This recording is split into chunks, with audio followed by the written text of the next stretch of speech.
So today we're going to be talking all about trauma. I've received so many questions lately about what trauma really is. A lot of the questions sound something along the lines of, I went through this event. Does it count as trauma? My parents are emotionally unavailable. Does that count as trauma? I went through a serious breakup. Does that count as trauma? And I'm here to answer these questions for you guys today. We are all aware of the major types of trauma. We've heard of, post-traumatic stress disorder when somebody comes back from war. We've heard about the long-lasting effects of being emotionally or physically abused and how that can be traumatizing and can leave us with PTSD symptoms as well. But there are so many different things that can be considered trauma, and it really all depends on who you are, what your life is like, your predisposition, and how you see and view the world. Trauma is anything that happens to us that gets us to change our worldview, puts us in danger, or significantly alters our sense of safety. How one particular situation impacts a person and whether it can be deemed traumatizing to that person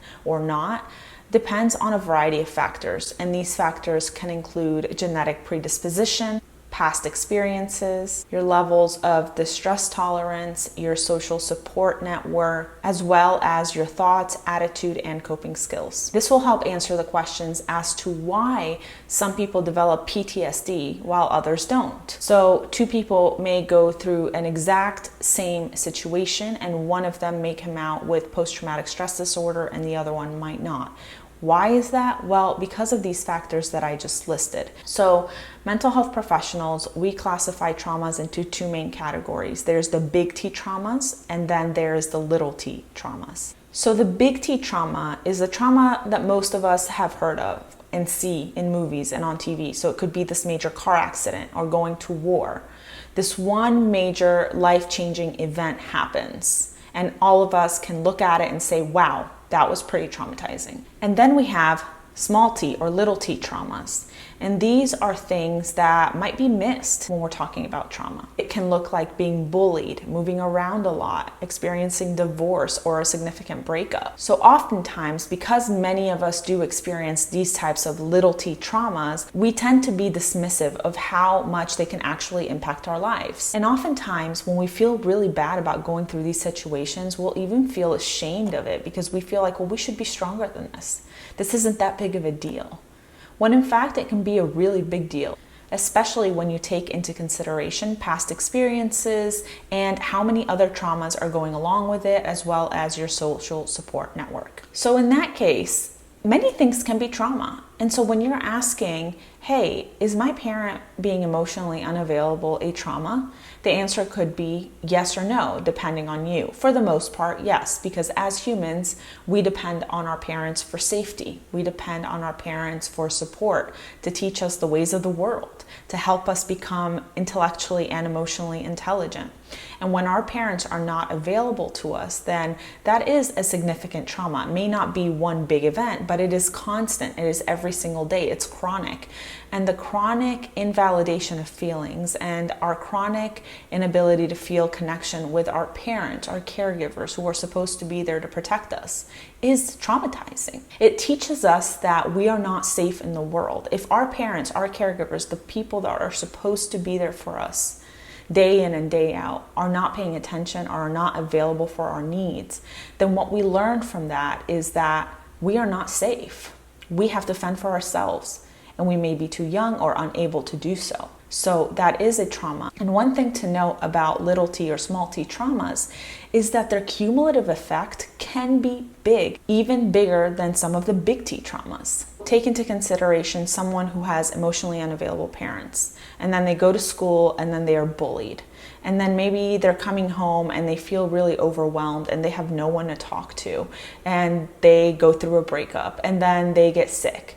So all of these small t traumas, they add up, whereas one of these things happening on its own may not be as impactful.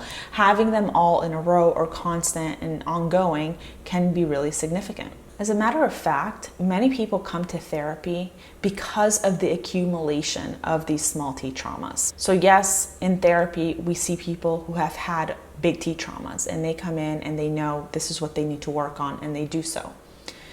But many people come to therapy and they're saying things like, I don't know why I'm so anxious. I don't know why I'm so depressed. I don't know why I can't sleep. I don't know why I feel so overwhelmed or stressed.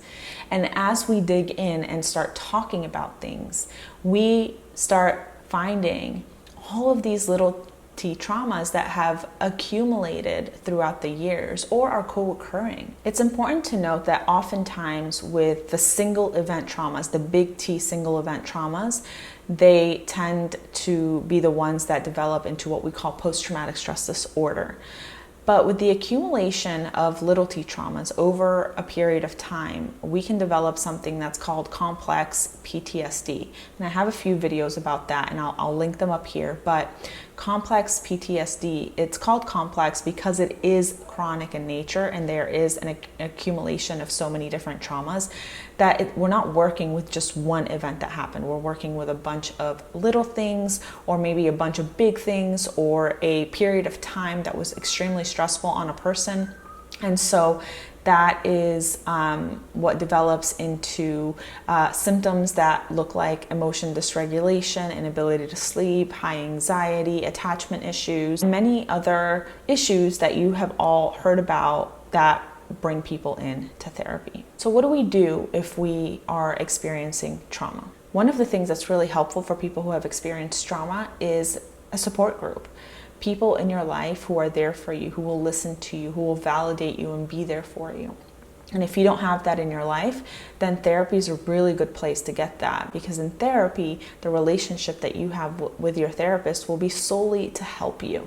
It's a great relationship with no bias, no judgment, and an ability to be yourself, express yourself, and just be accepted for who you are, which tends to heal a lot of those early childhood attachment traumas. Another great thing that's really helpful for trauma is you being able to express your emotions.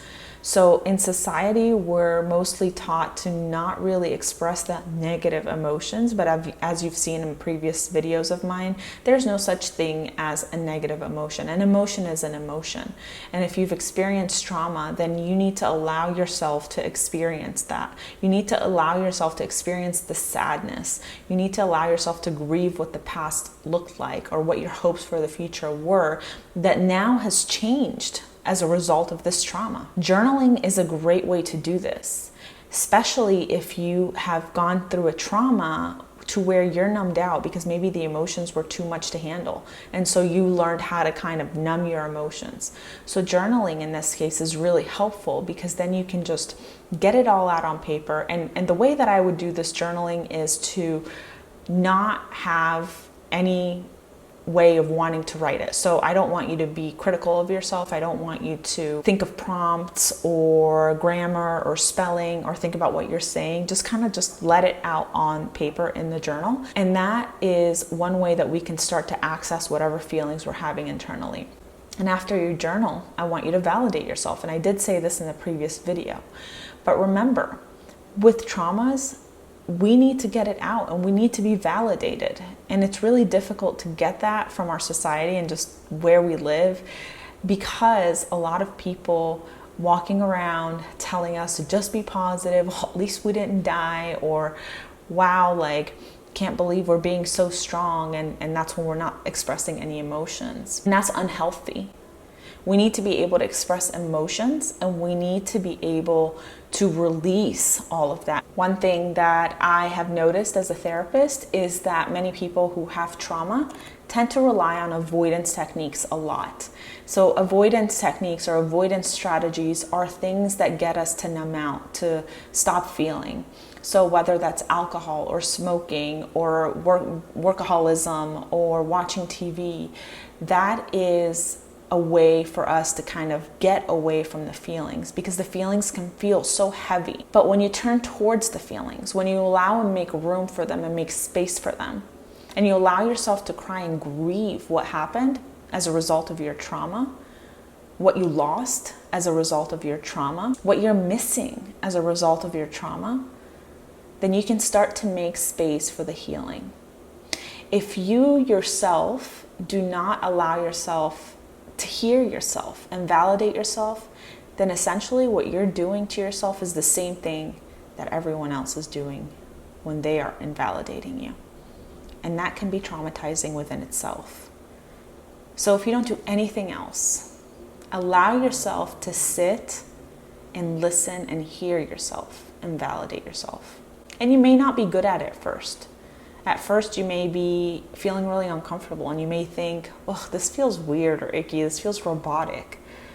And that's okay, because it's not natural, you've never done it before. And it's hard for us when we've experienced trauma to feel like we are valid in any way. But if you practice this daily, if you take the time to really try to do this on your own, even through the discomfort of it, you will start to feel better, because you at least will have yourself and you will believe yourself and you will have your own experiences, and no one else on this planet is able to give you the validation that you can give yourself. So really the things to take away is trauma is anything that changes your world view, anything that impacts you on an emotional and physical and psychological level. Don't let anybody take that away from you. Don't let anybody minimize your trauma. And people, stop minimizing other people's traumas. It's not fair.